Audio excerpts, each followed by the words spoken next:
This video was made possible thanks to the support of my YouTube members and my patrons. Pledge today and you can get early video access, your name in the credits, and more. Links in the description. What, you used to work for them? Back in the 70s. Wasn't the 80s? It's funny looking back, but this seemingly innocuous line in 2008's The Sontaran Stratagem, where the Doctor questions whether or not he worked for UNIT in the 70s or the 80s, reignited a decades-long fandom debate at the time that must look so ridiculous from the outside. But don't worry folks, I am here to explain exactly what the UNIT dating controversy is, how it started, and whether or not it really matters. Now, with Doctor Who being a time travel show, the origin of this controversy actually happened pretty recently. You see, in 2022's The Power of the Doctor special, we see companion Yasmin Khan, played by Mandip Gill, at the companion support group with other friends of the Doctor. This implies that maybe after she stopped travelling with the 13th Doctor, she went to work at UNIT. Now, 2 years earlier than that episode, Goodgate Media released the game 5 Dates, where you, the player character, can go on simulated dates with 5 people, one of whom is played by Mandip Gill. So I figured I'd just address the elephant in the room. The Doctor Who collection. How do you feel about the cougar sitting opposite you being 3 years your senior? Okay, it genuinely makes no difference to me. What about you? No, it's no problem on my end. As long as you're mature and you're not expecting a sugar mama.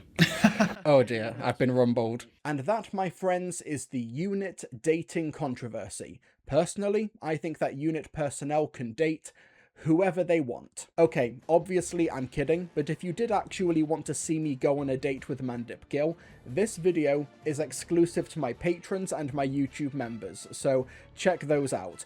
Also, this video, this UNIT dating controversy video, was voted on by my patrons. I'll be doing another video poll soon for patrons and members, so make sure that you join in order to be involved in that and also to help to support the channel. But anyway, the UNIT dating controversy actually revolves around UNIT's chronology in the TV series. But firstly, we need to establish the timeline for the creation of UNIT, formerly known as the United Nations Intelligence Task Force. So the groundwork is laid in the Web of Fear, broadcast in 1968, and it sees the Second Doctor meet a group of soldiers in the abandoned London Underground fighting off the invasion of the Great Intelligence with their robotic Yetis. Here we meet Lethbridge Stewart, a colonel commanding a unit of British Army soldiers. After the threat is defeated, the Doctor and his companions promptly leave, and we next meet Lethbridge Stewart later that year in The Invasion, and we learn that in response to the events of the Web of Fear,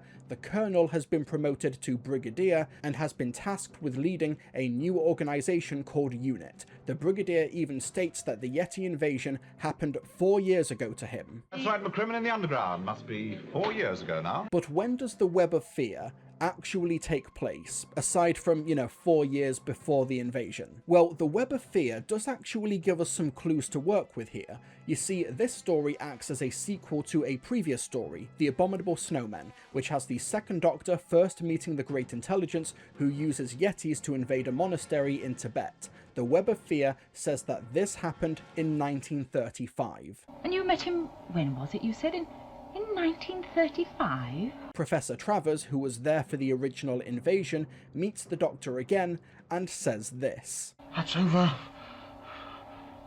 40 years ago. Which would place the Web of Fear at earliest in 1975, so 4 years after that places the invasion at earliest in 1979. Makes sense. So moving forward, there's very little concrete information dating the next few years of Doctor Who Earthbound stories where the Third Doctor is working with UNIT. These obviously have to happen after the events of the invasion, and there's lots of stories here, so it's safe to say that this would place much of 1970s Doctor Who in the 1980s. This idea is further bolstered by Sarah Jane Smith, companion of the 3rd and 4th Doctors. in her third season of stories, we find ourselves in Pyramids of Mars, where she and the Doctor travel back to 1911 and explain their nature as time travelers to amateur scientist Lawrence. We travel in time, Mr. Scarman. I'm really from 1980. Okay, so far so good. Despite those stories being broadcast in the late 1960s,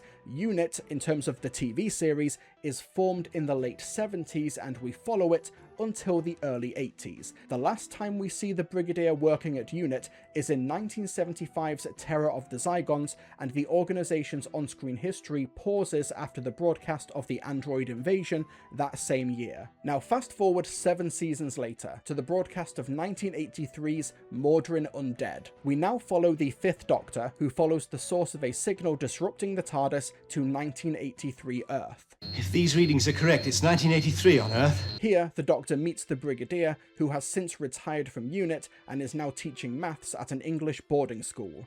And when did the Brigadier retire? When did you leave UNIT, Brigadier? 7 years ago. Okay, so let's re-establish this timeline so we're all caught up. So the Yeti first invade in 1935.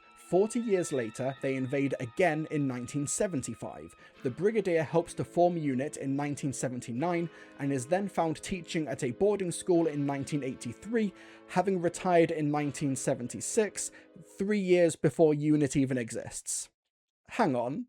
And this is the issue with the UNIT timeline, Mawdryn Undead. This story even solidifies this timeline further by also following a younger Brigadier in 1977. The Doctor also asks the retired Brigadier about fellow soldier Sergeant Benton. How's Sergeant Benton these days? Left the army in 79, sells second-hand cars somewhere. So despite Benton appearing in numerous stories set in the early 80s, he actually retired in the previous decade according to the Brigadier. So how did this discrepancy happen? Well, it's worth pointing out that writer Peter Grimwade is technically correct with his timings if you follow the broadcast years. Mawdryn Undead was broadcast in 1983, and the last time we saw the Brigadier and UNIT was in 1975, 8 years earlier. So the Brigadier retiring a year later does add up. He is a maths teacher after all. Oh, I know how many beans make 5, Doctor. Also, Mawdryn Undead was not originally created as a story featuring the return of the Brigadier. In fact, the role was originally reserved for former companion Ian Chesterton, played by William Russell. But when Russell was unavailable, Nicholas Courtney stepped in as the Brigadier, and I assume the creative team simply weren't big enough nerds to know that this would be an issue with the show's chronology. And there you have it. That's why the 10th Doctor doesn't know what decade he worked with UNIT in, or in The Day of the Doctor, why Kate Stewart says this. Codenamed Chroma, 70s or 80s depending on the dating protocol. Why Sarah Jane's UNIT dossier alludes to UNIT's golden period being in the 60s, 70s, and some would say the 80s, and why in the recently released The War Games in Colour, the 3rd Doctor's TARDIS does not know which decade it's landed in. But I think we need to dive a bit deeper into this topic, because even setting aside the 70s and the 80s complication, the history of UNIT just doesn't add up. So if UNIT was founded sometime between 1975 and 1979, then what is the United States President on about in The Sound of Drums when UNIT takes charge of first contact with the Toclophane? From now on, UNIT has control of this operation. First contact policy was decided by the Security Council in 1968. But that's not even the most confusing bit. What about in Series 13, Flux, when we go back to the very origins of UNIT itself with the Grand Serpent? It's 1958, and we learn that the United Nations is looking to set up a British task force to combat threats from beyond Earth. We then later rejoin this subplot almost 10 years later, in 1967, in the newly established UNIT headquarters, and we even hear the voice of Lethbridge Stewart, who, at this stage, is a corporal?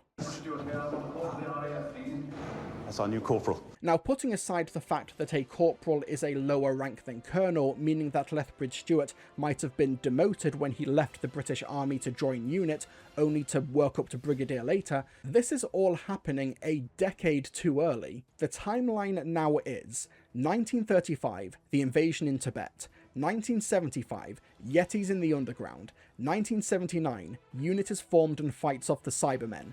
But we also have 1958, the United Nations starts laying the groundwork for UNIT, which is then formed in 1967, over a decade earlier than established. And as for the Brigadier, he fights off the Yeti as a colonel in 75, then the Cybermen as a brigadier in 79, after having already retired in 76 to meet the 5th Doctor in 83, but he also joined UNIT in 67. Look at this fucking mess. So who is Chris Chibnall, the guy who is such a Doctor Who nerd that he canonized the Morbius Doctors and maybe even Season 6B, but not enough of a nerd to get his dates wrong when it came to UNIT? Or maybe, just maybe, he was actually the closest to figuring out what's gone wrong here.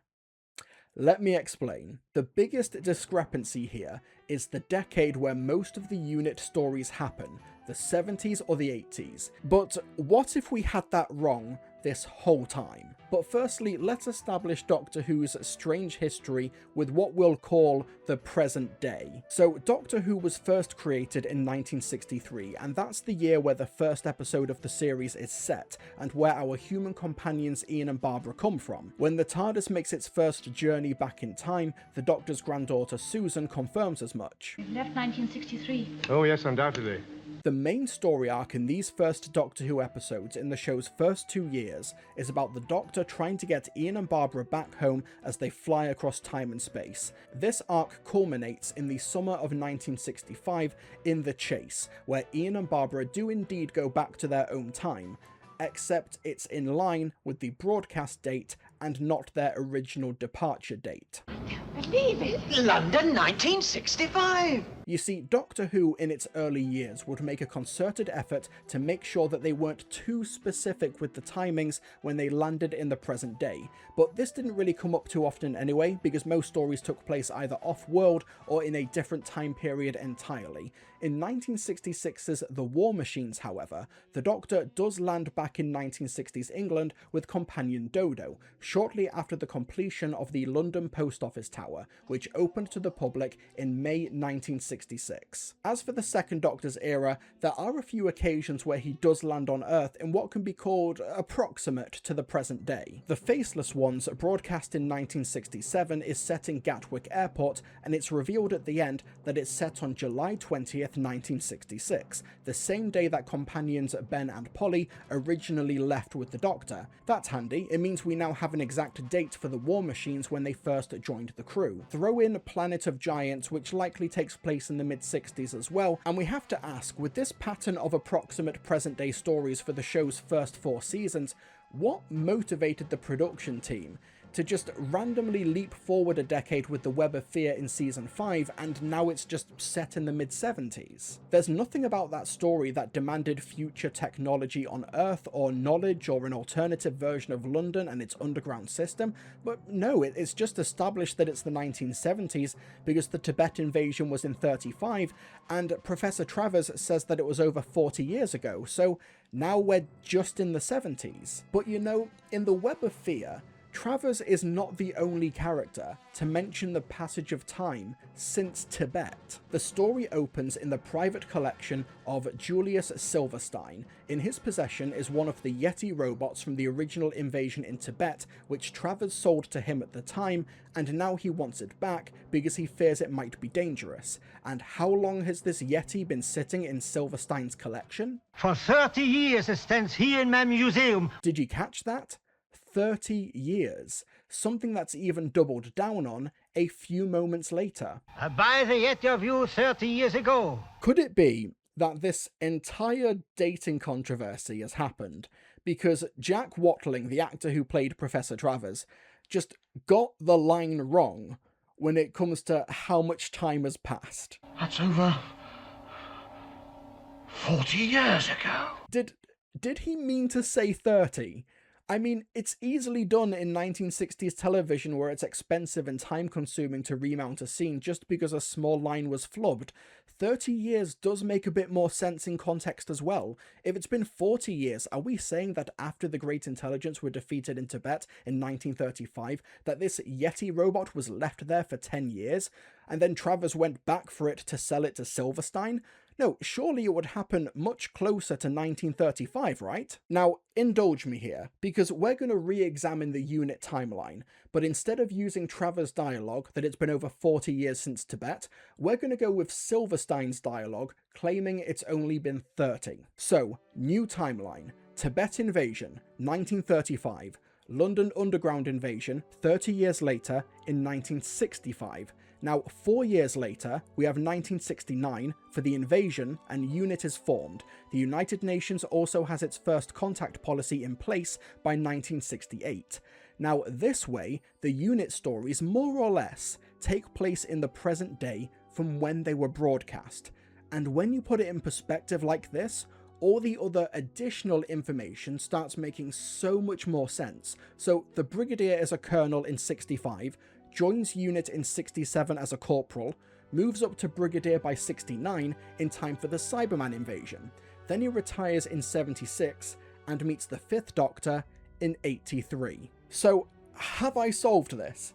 Have we all just been accepting Travers' line about it being 40 years despite additional dialogue earlier in the story saying it was 30? And yes, I'm going to ignore the official camera script for the Web of Fear episode 2, where the line says it's over 40 years since. It's so frustrating because you can even see on the camera script that the original line Travers said was more vague with all these years, but it was changed to specify 40 years.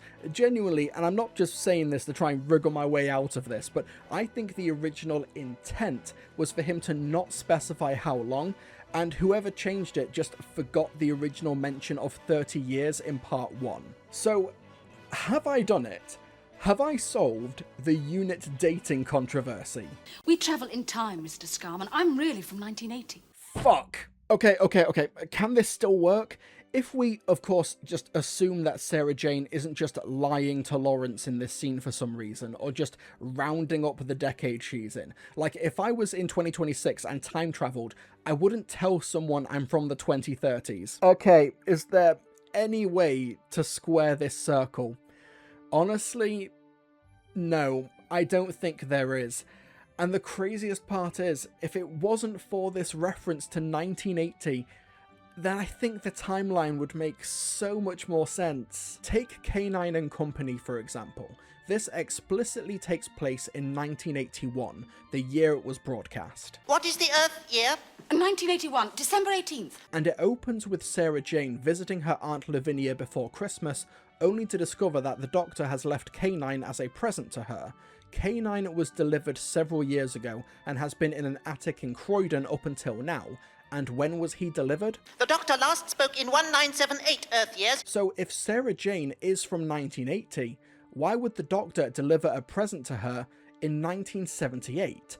And then we dive into the Sarah Jane Adventures spin-off, with Series 1 broadcast in 2007. We have the episode Whatever Happened to Sarah Jane, where we actually go back to when Sarah Jane was a child. We go back to 1964, when Sarah Jane is 13 years old. So let's say born in 1951, which is consistent with the temptation of Sarah Jane Smith a year later, where we meet baby Sarah Jane in 1951. So if she's in her early to mid-20s when she first meets the Doctor at UNIT, then yeah, it would make sense for her first stories to be set in the 1970s. Not to mention there's all of the set dressing details during this era that bring it in line with the mid-1970s, whether it be calendars, Sarah Jane's unit pass, and even the tax disc on the Doctor's car Bessie, which expires in 1975. Now, what have we learned here? Well, that these small mistakes can have hilarious consequences down the road, especially in a show about time travel.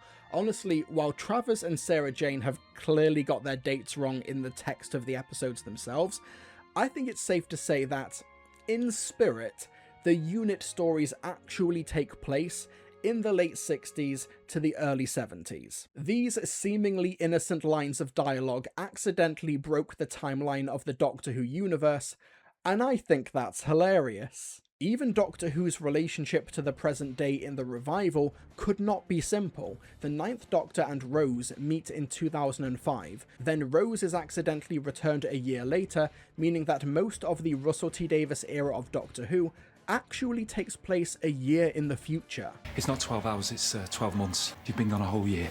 And for Stephen Moffat's era, of course that can't be simple. After the events of the 11th hour, the 11th Doctor goes for a trip in his newly repaired TARDIS and then picks up Amy Pond. But That was 2 years ago. so wait, is Stephen Moffat's present day 2 years in the future? Or is the 11th hour actually set in the past? And wait, why does Rory's hospital ID badge say it was issued in 1990, but we still have laptops and phones and... Amy's time. Moving forward, the Doctor drops Amy and Rory off back to Earth in the God Complex, and then when he comes back for Christmas in The Doctor, the Widow and the Wardrobe... 2 years? Then Amy and Rory get divorced off-screen, which takes a long time to get over the finish line, but then they get back together in Asylum of the Daleks, and we next see them in Dinosaurs on a Spaceship. Hello, 10 months. So if we assume that the Power of Three, which was the year of the slow invasion, starts in 2014 and then ends in 2015, it's in this story that Kate Lethbridge-Stewart, daughter of Alistair Lethbridge-Stewart, meets the Doctor for the first time. But because the history of the Lethbridge-Stewarts can never be simple, then how does Kate already know the Doctor when we get to the 50th anniversary special, The Day of the Doctor, which is set in 2013? Oh no! We're caught in a space-time trap!